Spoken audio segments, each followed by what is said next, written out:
All right, we'll try this one more time. I'm going to try to do it faster. Addictive distractions. Now, there's three things that people get out of addictive distractions. For starters, we'll just break them down as quickly as possible. One, they feel competent with it. Okay, this could be even a false competency because like video games know this. Like you cleared board one, but it was easy, right? But this is how you learn stuff, right? It's learned behavior. It's learned. It's how you feel good about stuff. Like you baby step your way up there. So there's competency one. Number two, there's autonomy.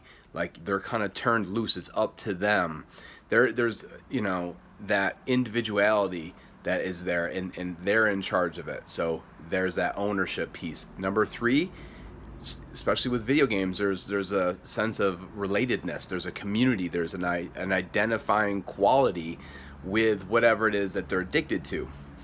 They almost become whatever that addictive distraction is. Now, we do the same things here at the club. I can tell you, when they first come in, we make sure that they understand what they're doing. So you teach them, you help them build competency. Then you turn them loose.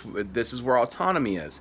Give them a sense of ownership. They're empowered to do what they are going to need to do in order to move the needle forward. And then three, they're a part of this community. There is a relatedness. There's an identifying quality there. And so that's an we do those three things because we want an addictive attraction to their goals. It's not an addictive distraction. The difference between an attraction and a distraction is the fact that an attraction leads you to what you need to do to get the job done. The distraction is actually, I need to do this, but I'm doing this other thing.